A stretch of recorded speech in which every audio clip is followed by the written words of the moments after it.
Good morning. আজকে 29 মে 2025 আর আমরা সবাই পুরো ফ্যামিলি নিয়ে চলেছি ঘুরতে অন আ ভ্যাকেশন মোড পুরো।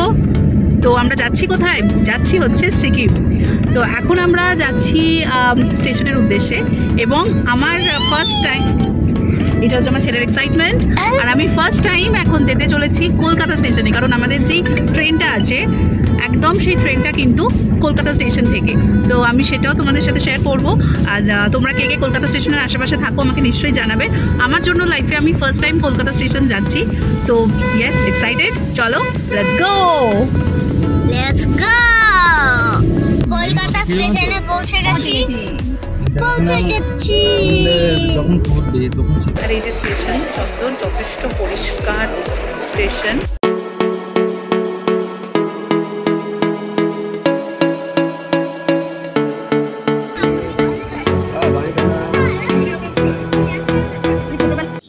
Hello, good morning. Good morning. তো আজকে তারিখটা হচ্ছে 38 মে এবং এখন আমরা এই মুহূর্তে রয়েছি শিলিগুড়িতে। আজকে এখান থেকে আমরা রওনা হচ্ছি গ্যাংটকের উদ্দেশ্যে। আর গ্যাংটকের জার্নিটা থাকবে মোটামুটি একটা ওই 5-5.5 ঘন্টার। তখন আমরা সবে বেরোচ্ছি শিলিগুড়ি থেকে। তখনও অবধি কিন্তু আমরা জানতাম না নিয়তিতে আমাদের জন্য কি ওয়েট করছে।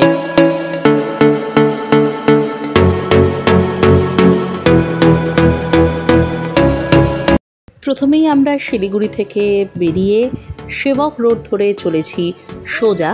পথে পড়বে একটা ব্রেকফাস্টের জায়গা, যেখান থেকে আমরা ব্রেকফাস্ট করে আবার আমরা বেরিয়ে পড়ব। আর এই সুন্দর মনোরম দৃশ্য, দুপাশে ফরেস্ট দেখতে দেখতে সত্যি খুব ভালো লাগা ছিল তখন আমাদের প্রত্যেকের মনে, কারণ তখনও অবধি আমরা জানতাম না আমাদের জন্য কি সাংঘাতিক পরিস্থিতি সামনে ওয়েট করছে। আমরা বেরিয়ে তো ছিলাম নর্থ সিকিম যাওয়ার জন্য, অর্থাৎ লাচেন, লাচুং, গুরুদংমা লেক, এই সমস্ত কিছু আমাদের ট্রিপের প্ল্যানে ছিল, কিন্তু কোনোটাই আমাদের প্ল্যান অনুযায়ী হলো না। ফ্যামিলি নিয়ে বেরিয়ে সাডেন প্ল্যান চেঞ্জ, সেইটা এই ট্রিপে আমি প্রথমবার এক্সপিরিয়েন্স করলাম। কিন্তু মাঝে মাঝে আনপ্ল্যান্ডভাবে বেড়ানোগুলোই মনে দাগ কেটে থাকে, আর আমাদের এই ট্রিপটা ছিল সেরকমই একটা।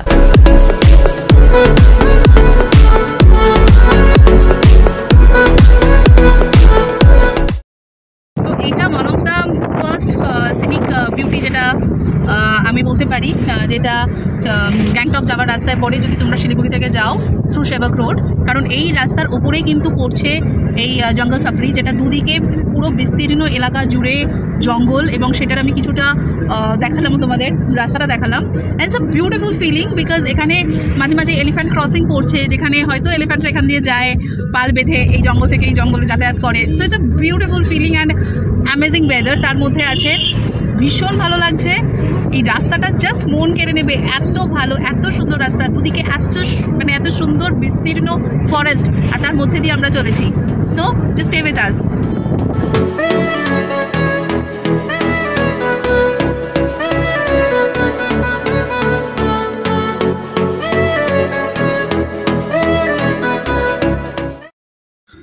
গাড়িতে যেতে যেতে এটাই ছিল আমাদের পাহাড়ের প্রথম ভিউ। দুপাশ দিয়ে পুরো ফরেস্ট ক্রস করে সুন্দর রাস্তা ধরে আমরা এখন চলে এসেছি একটা জায়গায় ব্রেকফাস্টের জন্য। ব্রেকফাস্ট সারলাম ম্যাগি আর মোমো দিয়ে। ম্যাগি খাচ্ছি, আর ম্যাগি তো ম্যাগির মতোই লাগে, কিন্তু এখানে কেন বেশি টেস্টি লাগে? বিকজ অফ দিস বোল। এত সুন্দর একটা বোলের মধ্যে ম্যাগিটা দিয়েছে, একদম স্টিমিং হট।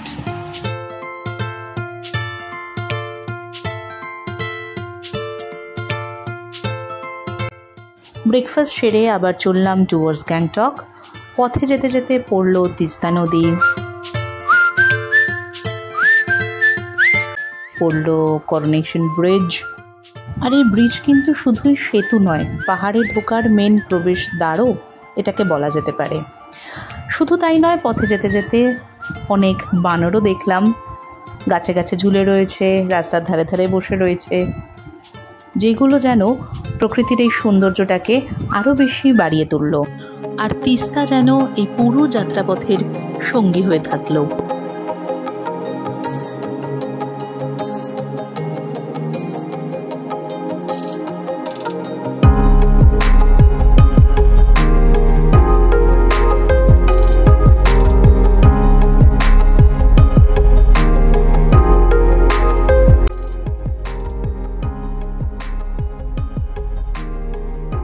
গ্রীষ্মকালে তিস্তা নদীর জলের রং থাকে সবুজাভ নীল, আর বর্ষাকালে এর রং হয়ে যায় রাগী বাদামি। তিস্তা কেবলমাত্র একটা নদী নয়, এটি এখানকার মানুষের প্রাণ। এবং তিস্তা নদী এমনই এক নদী যেটা কখনো থাকে কোমল, কখনো হয়ে যায় মারাত্মক উগ্র। সেটা কিন্তু যে কোনো সময় যে কোনো মুহূর্তে দেখা যায়, এবং সেটাই একটা প্রধান কারণ এইবারে আমাদের ট্রিপেও হয়েছিল, যেটার জন্য আমাদের পুরো প্ল্যান চেঞ্জ করে নর্থ সিকিম ক্যান্সেল করে আমাদের সিকিমের অন্যদিকে ঘুরতে যেতে হয়েছিল। আর এই পথেই পড়বে কালীঝোড়া, পড়বে রংপো। রংপো হচ্ছে সিকিমের প্রবেশদ্বার, যেখান থেকে আইডি চেক করা হয়। রংপুর যাওয়ার পথে রাস্তায় কাজ হচ্ছে, তাই জন্য বেশ খানিকটা জ্যামে আটকে থাকতে হতে পারে। এরকমভাবে আমরাও জ্যামে আটকে আছি। এই রাস্তাটার নাম হচ্ছে NH10 এবং এই রাস্তাটায় মাঝে মাঝেই কাজ চলছে, তাই জন্য শুধু রংপো নয়, অনেক জায়গাতেই কিন্তু আটকে যেতে হচ্ছে মাঝে মাঝেই। কারণ কিছুদিন আগেই যে বন্যা হয়েছিল, সেখানে যে ল্যান্ডস্লাইডস হয়েছিল, সেই জন্য যেভাবে জায়গাটা পুরোপুরি ভেঙে গেছিল, অনেক রাস্তাঘাট ভেঙে গেছিলো, সেইগুলোর কাজ কিন্তু এখনও চলছে। তাই মাঝে মাঝেই দাঁড়িয়ে যেতে হচ্ছে অনেকক্ষণ, যাতে করে সময়টাও কিন্তু একটু বেশি লাগছে।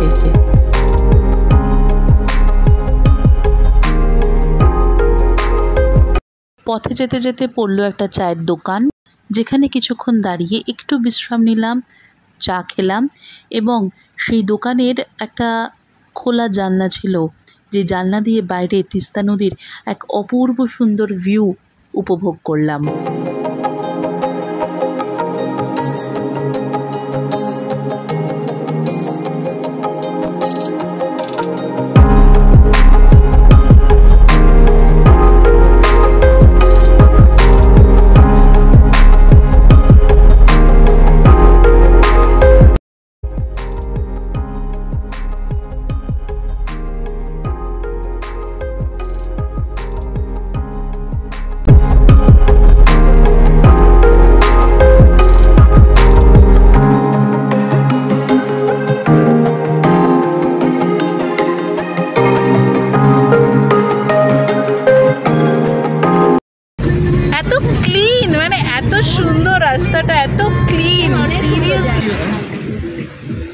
अभी हम लोग जा रहे हैं गंगटोक, यहाँ पर हिल सिंगटम।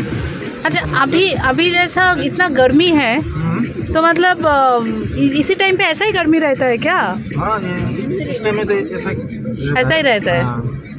अच्छा, गंगटोक में बहुत बढ़िया है। हाँ हाँ, मौसम बहुत बढ़िया है, मौसम अच्छा होगा ना।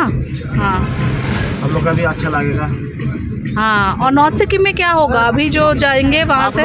आप लोग जो नॉर्थ सिक्किम जाएगा ना, हाँ, आप लोग वहाँ पर पहुँच के जैसा फील करेगा, स्वर्ग जैसा फील करेगा। अच्छा, हेवनली फील करेंगे पूरा। इतना अच्छा जगह है उधर।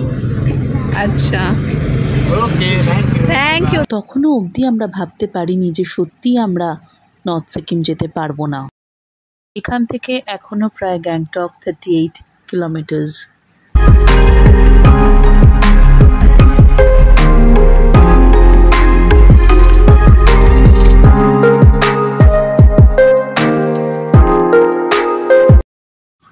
ওই যে দূরে পাহাড়ের কোলে লেখা আছে সিকিম। অপূর্ব দৃশ্য, তাই না? ঠিক আছে, তো ফাইনালি আমরা ঢুকে গেছি সিকিমের মধ্যে।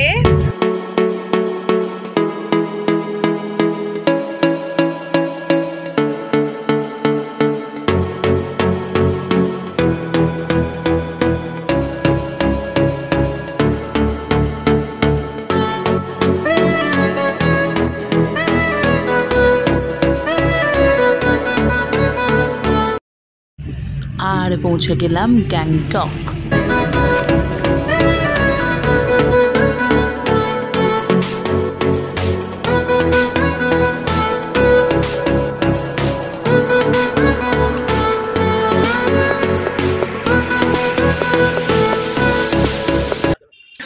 আমরা অনেকটা জার্নি করে সবে পৌঁছালাম গ্যাংটকে, পৌঁছে ভীষণ খিদে পেয়ে গেছিলো, তাই লাঞ্চটা সেরে নিলাম। এবং লাঞ্চের ভিডিওটা আমার করা হয়নি কারণ প্রচণ্ড বেশি খিদে পেয়ে গেছিলো। তো আমরা লাঞ্চটা সেরে আসলাম রুমে। আমি এবারে রুমের ভিউটা একটু দেখাবো।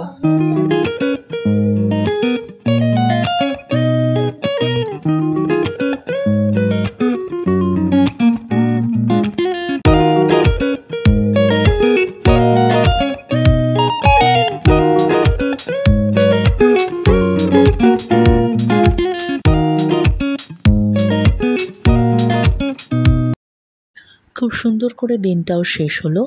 সন্ধ্যের দিকে বেরোলাম একটু মার্কেটে, সামনেই এমজি মার্গ। আর গ্যাংটকে এসেছি অথচ এমজি মার্গে যাব না, সেটা তো হতে পারে না। তাই সকলে মিলে গেলাম এমজি মার্গে কিছু টুকটাক কেনাকাটি করতে, এবং পুরো রাস্তাটাই কিন্তু পায়ে হেঁটে হোটেল থেকে এমজি মার্গ অবধি আমরা গেলাম। সন্ধেবেলা পাহাড়ি রাস্তায় হাঁটার কিন্তু একটা আলাদাই মজা, আলাদাই আমেজ। সেই আমেজটাই জাস্ট নিতে বেরোলাম এখন।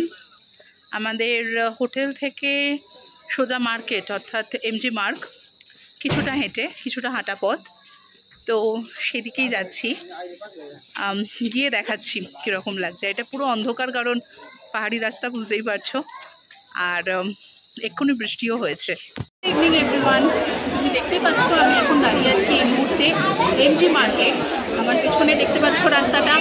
এবং ওয়ান্স ইউ রিচ হিয়ার, তুমি যখন এখানে আসবে, আসার পরে যে ভিউটা পাবে ইটস অ্যামেজিং, নাম্বার ওয়ান। আর নাম্বার টু হচ্ছে এটা কিন্তু ভারতের একমাত্র লিটার ফ্রি এবং স্পিড ফ্রি রাস্তা। মানে বুঝতে পারছো, তুমি কোথাও এখানে কোনো রকম নোংরা দেখতে পাবে না। So this is the best part of MG Marg. এবং এই পুরো মার্কেটে কিন্তু সম্পূর্ণ গাড়ি নিষিদ্ধ, কোনো রকম কোনো গাড়ি চলে না। So it's a beautiful place to explore. তো তোমরা যদি এখানে আসো, ডেফিনেটলি এখানে তোমরা আগেও এসেছো, বা যারা আসোনি আমি রিকোয়েস্ট করবো তাদেরকে নিজেই আসো এবং এসে দেখে নাও এমজি মার্গ।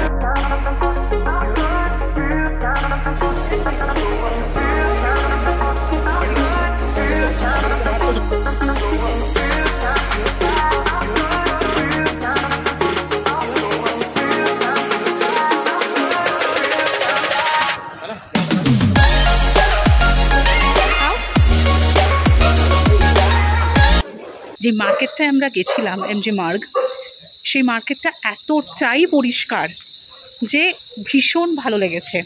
এবং আরও একটা জিনিস দেখে ভালো লাগলো যে মার্কেটটা তো প্রচুর দোকান আছে, এবং মার্কেটটার নিচেও একটু দোকান আছে, যেরকম আমি লালবাজার দেখালাম, কিন্তু সমস্ত দোকানে ফিক্সড প্রাইস। মানে এরকম নয় যে এই দোকানে একরকম প্রাইস তো পাশের দোকানে আর একরকম প্রাইস। সমস্ত দোকানে কিন্তু মানে ওই সেম জিনিসের দাম সমান।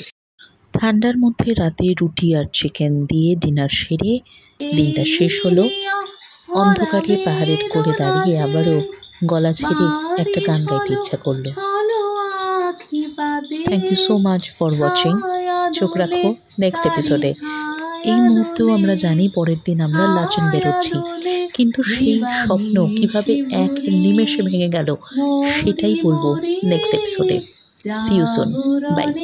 যাইবি ভাবরি আখি হতে ঘুম নীল হরি, কে নীল হরি, মরি মরি